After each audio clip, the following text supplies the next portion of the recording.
And tonight we got Darren from Hello. AD, and we've got Simon from Wolseley, and he's going to be talking about the online service that Dave Woodward and Johnny and himself have set up so we can be buying products.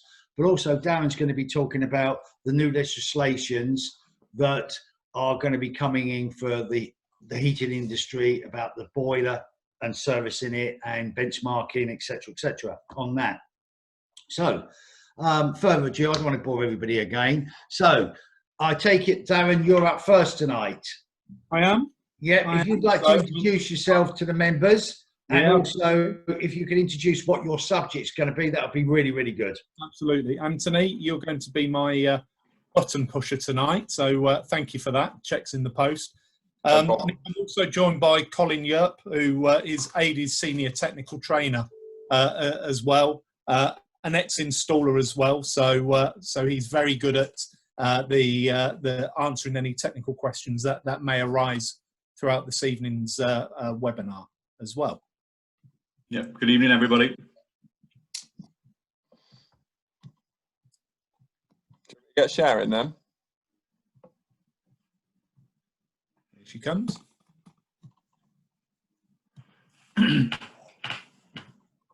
Yeah, perfect. Excellent. So yes, I'm Darren Burridge. I'm the National Specification Director and also the LMPG account manager. So thank you for the opportunity, Nick, and the LMPG team for allowing us to come on tonight and share some information on some legislation regarding British Standard, benchmark.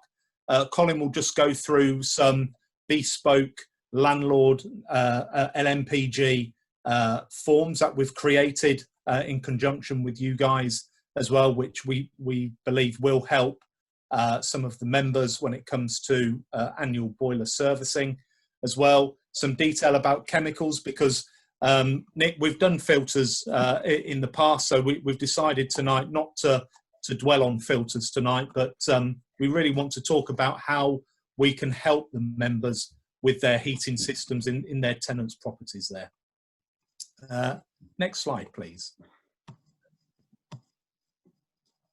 Excellent. So, Nick, just some very quick facts that again, I don't really want to dwell on these too much, but I do think it's worth reiterating the severity of the importance of water treatment within a heating system. So, out of the 21 million boilers that are in the UK at the moment, 15% of those boilers break down in the first year. And what's worrying about that, Nick, is that 60% of those boilers that break down in the first year is due to sludge in the system, magnetite that forms in that system there. And unfortunately, over 5 years, that problem only gets worse, so that up to 80% of all boilers are breaking down in the first 5 years, which we can estimate that's going to cost the UK economy about £700 million worth of unexpected bills there as well. And then from a brand new boiler, which we all know is an expensive piece of equipment that's in a tenant's property, that can go from a Band A boiler, so the most efficient boiler, to a Band E within a week if it's installed on a highly sludged system. So Band A to Band E, if you're out buying fridges and freezers, etc., you have the bandings on the side of that, is the exact same thing there that we can see that. So we really do believe that having correct water treatment procedures in place is key for the members to ensure that they are getting extended life out of the boilers in all of their properties. Anthony?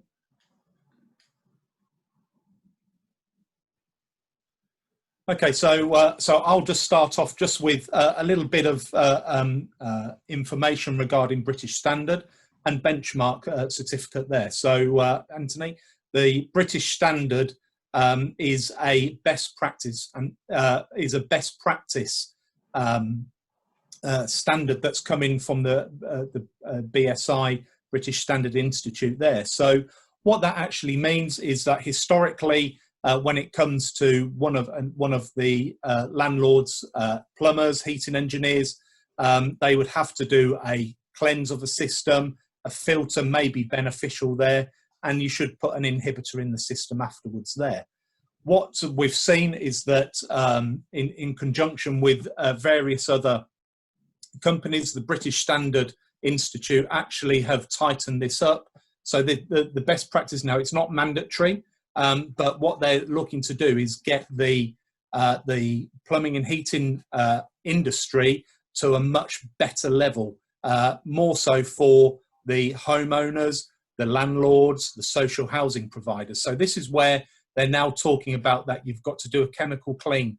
You've got to get that system water as clean as possible, take as much magnetite out of the system as possible there.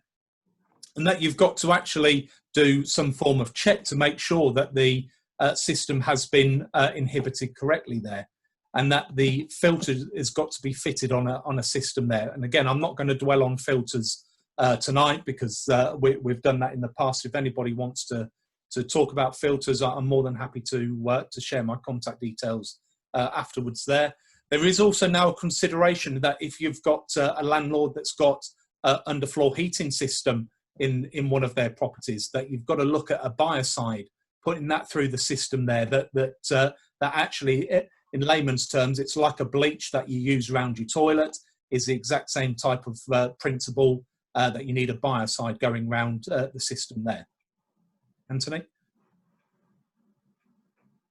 So when it comes to the current standards that came into place in April last year, you can see here the product ranges that we can assist every one of the LMPG members with, whether it's a cleaner, whether it's an inhibitor, which at the moment, in partnership with Wolsey, hopefully the members have seen that with Nick managed to twist my arm and really push it up my back somewhat to drive the costings down of the chemicals there, to really benefit the members to actually look at their heating systems and ensure that they're going to run for as many extra years as possible without that product breaking down.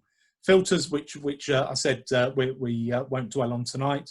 There is an annual water service that plumbers can do for the landlords as well, with ProCheck, which Colin will talk about at speed in a little while.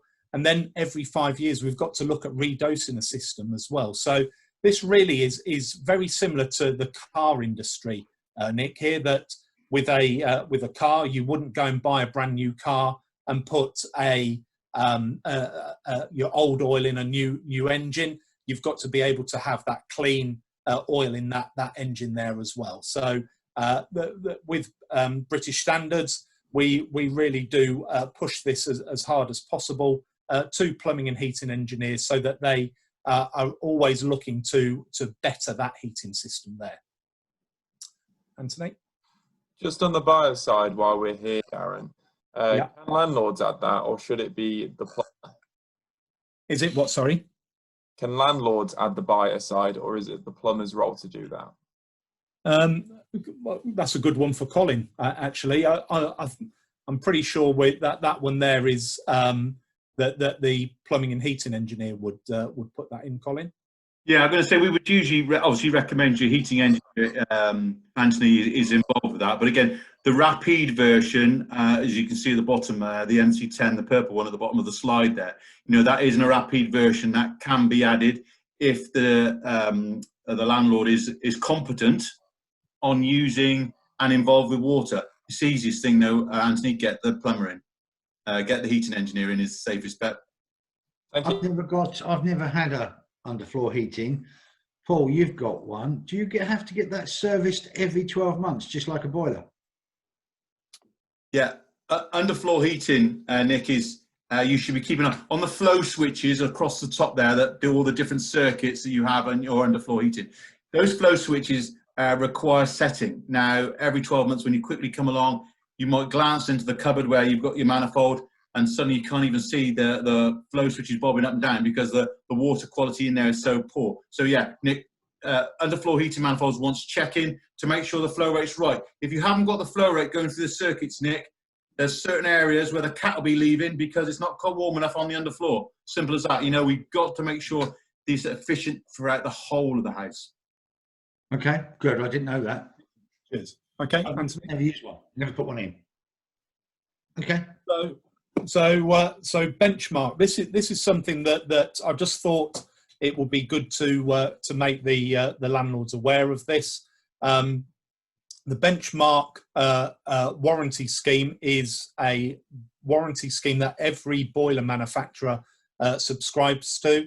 If you ever have a look at your instruction manual of your whatever chosen boiler manufacturer, you'll see the form on the left-hand side must be filled in by the plumbing and heating engineer. And then annually, when you're having your boiler service and the heating system serviced, they would fill in those service records that you can see on the right-hand side there. So why is this important? So what we've seen in the past, and Benchmark have given us the detail here, that there's roughly about 1.7 million boilers fitted in the UK annually at the moment. What's quite a worrying stat is that only 25% of those boilers historically were actually registered under Benchmark. And what's also worrying is that when you look at boilers that have got to be legally signed off on Gas Safe, only 80% of those boilers were being registered on Gas Safe as well. So what we're now seeing is the whole of the industry, the boiler manufacturers now coming together to actually make this benchmark scheme more robust by making it a digital platform, which I'll show you on the second slide after this one here. This is the current legislation, yes? Yeah. So benchmark is all about the warranty, Nick, of a boiler. So if you've got a 2-year, a 5-year, a 10-year warranty on that boiler, that the plumbing and heating engineer has got to fill this out. If they don't fill it out, or on the digital form that will be released next month. This month, it's now November. Then if there's an issue with that boiler in that warranty period, then potentially the warranty or the guarantee will become null and void. This is where we agree and disagree. So one of the things is, and let's get this out of the way, is that, because I've been speaking to the manufacturers, is if you haven't filled one of these out and you call them up, they'll go to this. If you haven't filled one out, what the manufacturers have told me is they'll get the boiler up and running. Yeah. They will put it on the system that you haven't got a benchmark and you need to get your engineer or an engineer to go in and fill it out. Because if you have a problem the following year and you haven't done it, they're saying that they would question whether they would come out. Absolutely. Yeah. Right? I get that clear. It's not a legal requirement at the moment.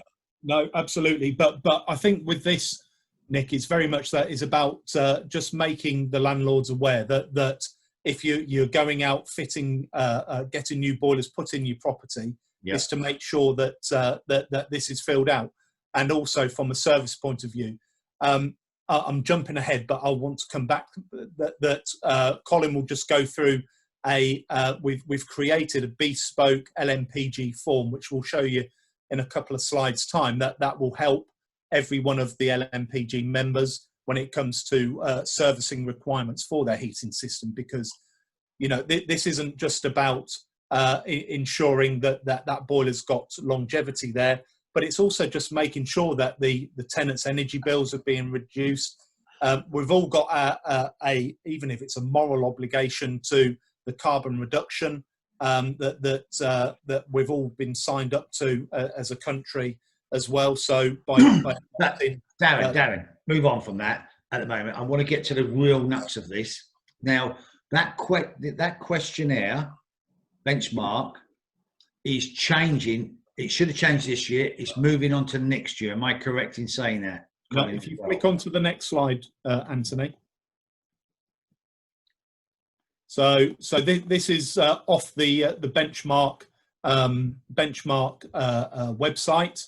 there. So you'll see that I've ringed it already, that it's due to be released this month. It was going to be released during Gas Safety Week, which was a couple of months ago, but unfortunately it got put back to November. Now, the one thing with Benchmark, which is really, really good from a homeowner's point of view, a landlord's point of view, is that piece there where there is going to be a app that is absolutely bespoke for the homeowner or the landlord, so they can have, it's like a boiler passport, as they've kindly put in there. So that means that boiler in that property will be accountable to that landlord there. So they will be able to see all of the servicing records that their plumbing and heating engineer has done historically as well. So if you've got a 10-year warranty with a certain boiler manufacturer there, and you have an issue with the boiler in year 8, for example, what that boiler manufacturer will ask for is a view of all of the historical servicing records for that boiler. So you will be able to have all of that detail there, which, to be honest, Nick, is really powerful. And it's really, really pleasing to see that Benchmark have done this. In the future, what we are seeing is that Benchmark and GasSafe are going to join forces. And when that happens, that will make it even more robust. And it's definitely going to ensure that the cowboys or the non-GasSafe engineers that can come in and fit a boiler and be one of those 20% that aren't registered with GasSafe each year. So when's that coming in? When are Benchmark and GasSafe joining? That's sometime next year. I believe April, May time next year. Because that was supposed to be this year as well. Yeah, absolutely. I think the trouble is, Nick, that unfortunately that they've used COVID as the stumbling block there. So I'm asking questions because we've already had the conversation a couple of weeks ago. But one of the things that is important, I think, for landlords to understand is when that questionnaire, Benchmark and the GasSafe, one of the questions it does ask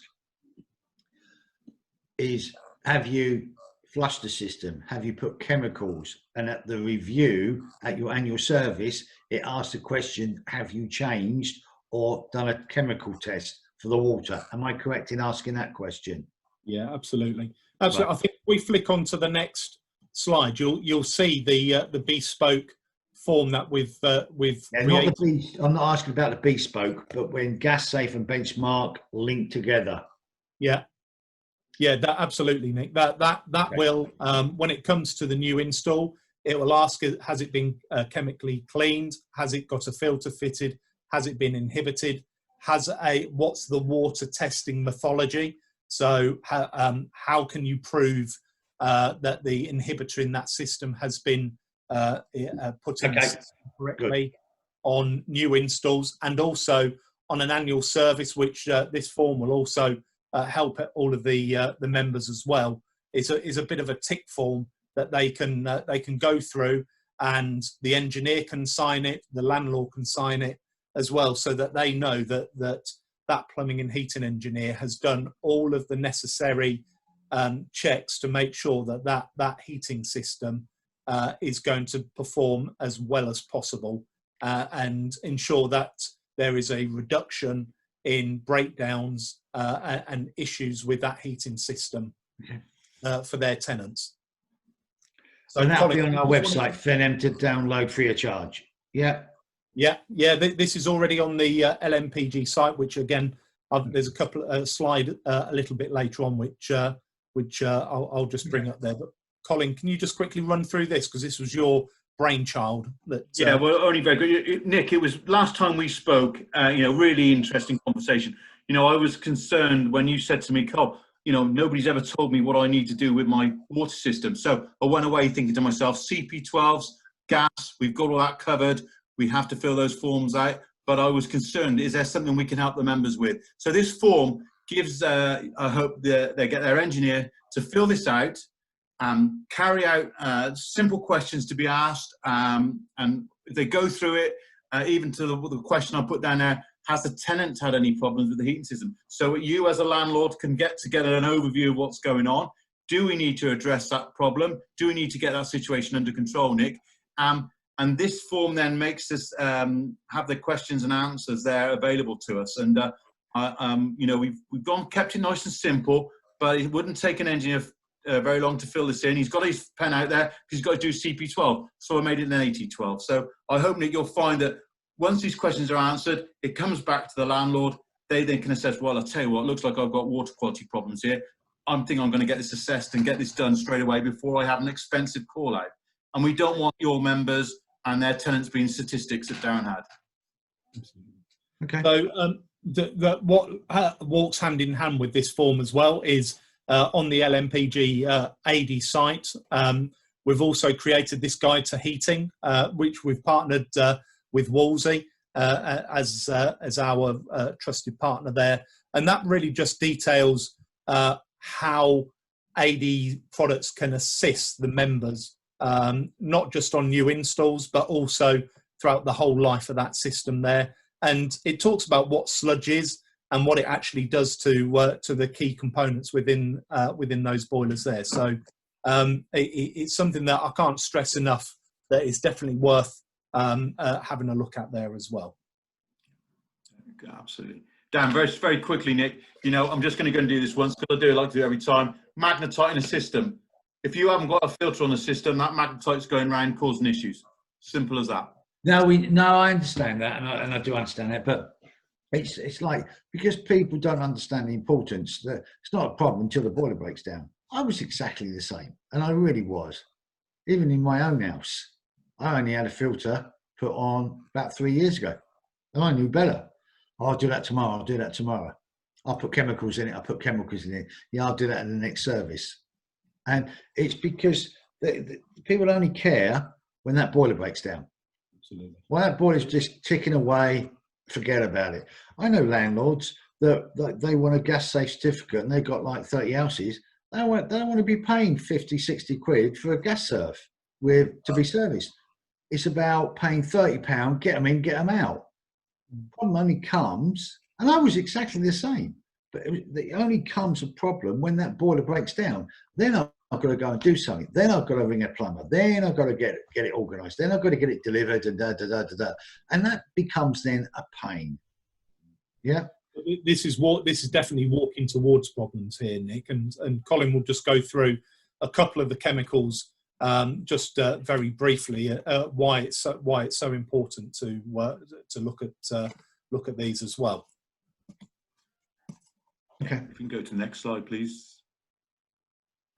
Yeah, so obviously corrosion, we're not going to labour too much on that so much, get into the chemicals. If we know if the system's working inefficiently, it affects lots of parts of the heating system, simple as that. Next slide, please, Anthony, if I may. Yeah, so we're going to go through the cleaner. So look, MC3 Plus is AD standard cleaner. This is a cleaner you want to put into a system. You've got some boiler noise, you've got cold spots in your radiators. This MC3 Plus can go into the system for 28 days. You can leave it circulating around. It has clever ingredients, surfactants, dispersants, chelating agents that start to lift, get that magnetite in suspension ready to be flushed out. Has to be in for a minimum of an hour, but very effective in getting that water quality start. That's the starting point. Clean the system, get the cleaner into the system. Obviously, our chemicals are non-foaming, and obviously we can treat 125 litres of water. So our Plus range will treat virtually 98% of domestic systems with one bottle. So that's another good reason to use that with Wolseley and AD products. Next slide, please. Protection, inhibitor. Absolutely key, Nick, that we get the inhibitor in. Once you've done all that cleaning side of it, remember you've got your cleaner and you've carried out, you've flushed all that dirty, horrible water out. You maybe added a filter while you were draining down. That's a good time to work these things in, keep the cost down. You need to make sure that you add your inhibitor in to continually protect the system. This is that passive layer over the metal surfaces inside the heating systems. Absolutely key there, looked after. Oxygen gets inside those metal surfaces, you'll get reaction very, very quickly. You know, the old steel nail in a pot of water, corrosion is rapid. So inhibitor stays in the system, and Darren touched on it. This is a reason why benchmarking is such a key thing in British Standard.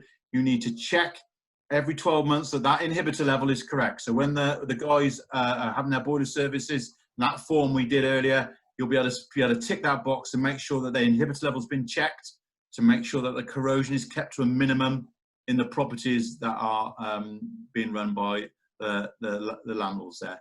So we have a scale reducer in there to obviously help stop the heat surfaces from causing issues in there. And basically, we find if you've left a little bit of cleaner in the system sometimes where you can't get that out, a little bit out, if you use our MC1 along with our MC3, it will neutralise a percentage of the cleaner if it happens to be left in. But I'm sure the engineers will be flushing out thoroughly. So that's really reassuring as well. And also what I'll do is one of the things I've got in my own house, okay, when I take my radiators off, which are about 8 years old, 9 years old, yeah, I have got 3 radiators that have rusted completely through. Right. And they're in my house. Yeah. Yep. Right. Well, that's the radiator corroding from the inside outwards. Yeah. And Because that's where that's is forming. because the one thing I didn't use was the chemical to stop the erosion. And you can say to your head at me, Barrage, yes, go to a painter's house. It's the worst painted house in the street. Yeah. Nick, it's very easy. Like you say, the inhibitor in there, it certainly starts to corrode rapidly. And like I say,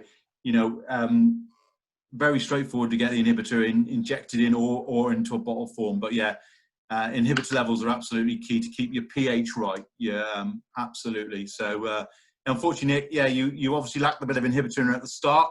Also, possibly at the start, Nick, when the system was maybe put in, maybe cleaner wasn't in there either. So possibly pockets of flux when the guys were soldering may have gotten sat in some of one or two of those radiators as well, Nick. That's why you need to use your cleaners. Make sure you shut up and move on. I got Alex listening to this. I got a Worcester Bosch boiler sitting in my hallway. Do you know how long I've had it? 3 years. No, just cut. This Christmas will be 2 years. Well, I hope you've registered it, Nick. It might be out of warranty. Oh dear me. But yeah, obviously, you just quickly overlaying about the protective layer and the buffering that helps look after the system. So next slide, please, Anthony. So we're now moving on to the test part. I think I'll go through this with a little bit with Darren. So remember we said about how can we test the water quality? That's the thing now, isn't it? How can I make that nice and easy and accessible? And we at AD have what we call ProCheck. Now, ProCheck is the first universal water test kit available via an app on your phone and a little test kit that is available through Wolseley. Fantastic. So basically, you can now test the water quality. There is a procedure to go through, and it will come out with a certificate, and you can just see the capture certificate there on the right-hand side telling you, looking at 3 parameters, Nick. We're looking for corrosion, we're looking for inhibitor level, and we're looking for the pH value. If you've got an issue with one of those 3, potentially you've got problems. So the ProCheck can assess it straight away, Nick. We can then deal with it straight away. That's the thing, let's deal with these issues and get them ticked and away. So the ProCheck. So if we could just move on to the next slide, guys. Colin, there's a question here that says, many systems are now plastic piped, so only rads to rust. How does this affect system life, and how do cleaners affect these piping systems? Just before we move on. Right, good question, Anthony. Yeah, so look, plastic pipe, we're absolutely like they say that. Obviously, most of in fact, my mate's got a small merchant. He sells more pipe than copper tube, which is a bit scary. But yeah, that's the way it is. You have still got corrosion occurring in the system. The plastic pipes are delivering the water. The biocide, as Darren said, in the down period during the summer, what's the central heating system doing during the downtime? Sat there idle. It's a breeding ground for microorganisms. So not only do you get corrosion, you get microfilm, you get microorganisms growing, and that can be corrosive as well. So the cleaners going into the plastic pipes, Anthony, are not a problem. We've got our own laboratory in Sittingbourne. We test everything thoroughly. A cleaner into a plastic pipe is not going to cause an issue at all. It is absolutely clear. Cleaner is used. But doesn't tell me if I'm wrong, I'm not a copper expert, but it's not really the corrosion of the copper piping is the issue, it's the radiators. Am I correct in saying that? Yes, it's a bit of all sorts, Nick, because the radiators are getting obviously the iron corrosion, which is obviously the magnetite, ferromagnetic. So obviously that the copper, you get the copper particles. You can get when we do our water testing, and you can get parts per million of water. If you don't flush properly, Nick, you still get bits and pieces of copper picked up, and that can cause 1 or 2 issues as well. But you're right, it's mostly the iron corrosion in the system that's the main problem. But it can get transferred from one side to the other of the building quite easily via the copper pipe. It can get sat in dead legs, Nick.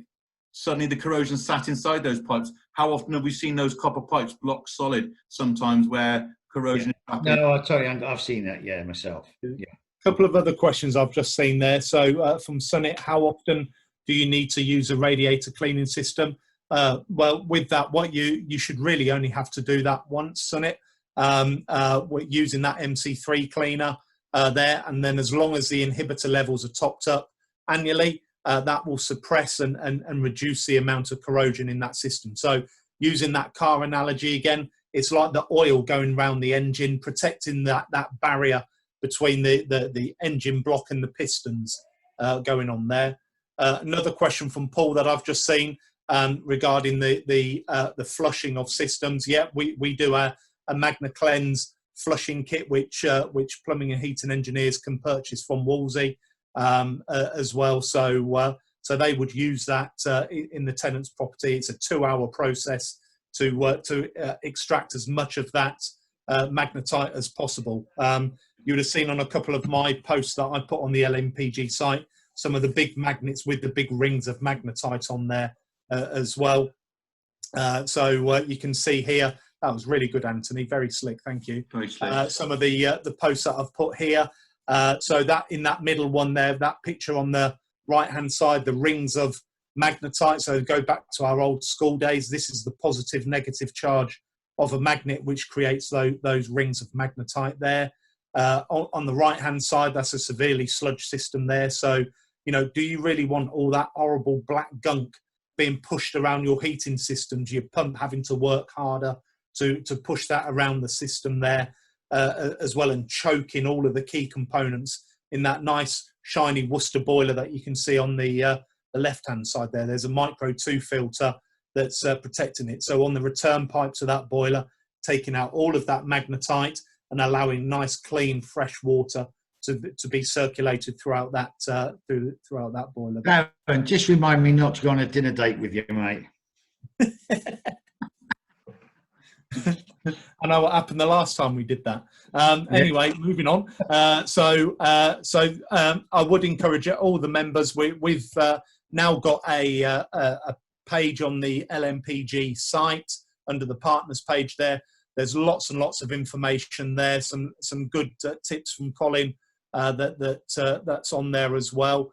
There's also the guide to central heating that I would really encourage people to go and have a read of that, because it really just comes across with all of the right information that we can do to assist you, ensure that your heating systems last longer and you're getting fewer issues from tenants phoning you up saying that their heating system's failing. We're going into winter period now.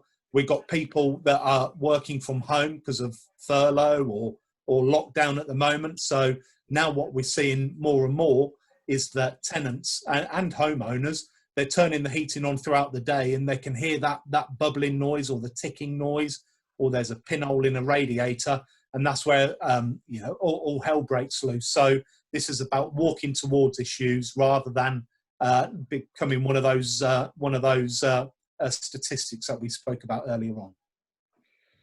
Get around to your problems before they get around to you, Darren. You got it, Anthony. You should sit. And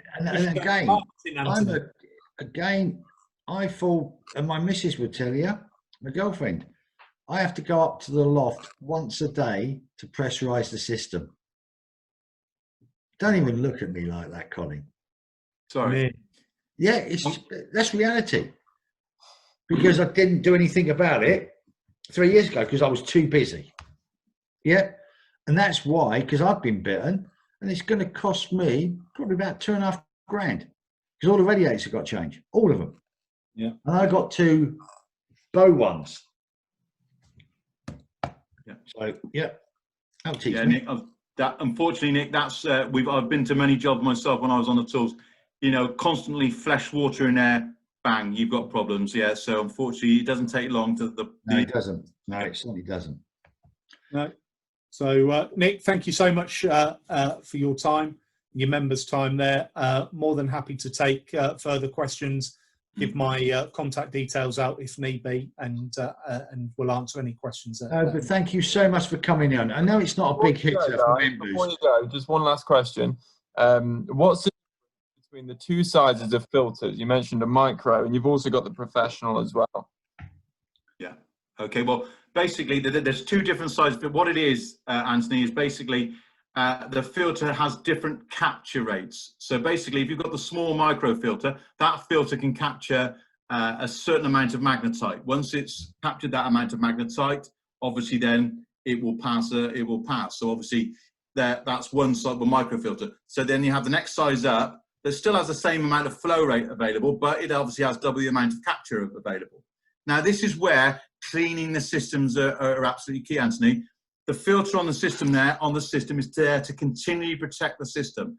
The Magna Cleanse is the cleaning tool. You get the water quality right. You let the filter just tick over and continue to pick up those little particles as I did earlier. So basically, it's just capture rate on. That's why you've got different sizes, Nick. Lovely, thank you. Great. Darren, I know this isn't a big, as I was saying, it's not a big hitter. It's not one that's going to teach people to be millionaires. But what this will do is teach people to ask the plumbers the right questions to make sure they get their system protected. Yeah, because with these 10-year warranties, if they start failing, you want to see the manufacturers. They'll start going, hold on, you've not done that, you've not done that. And then they'll start to go, that's not covered. Because it's always in the small print and people don't never read that. Nick, we see it with a couple of manufacturers that before they even take the cover off the boiler, if they get called out, they'll do a water test, because it's always the water system. One boiler manufacturer, he gave me a great stat that said on average it's between 35 and 40% of all call outs that they go to are not boiler related. It's system related. It's pressurization. It's sludge in the system. It's an electrical issue. So, of course, these are the kind of issues that we're trying to. I can only talk from a sludge point of view. This is what we're trying to help your members with there. Yeah, and very little cost.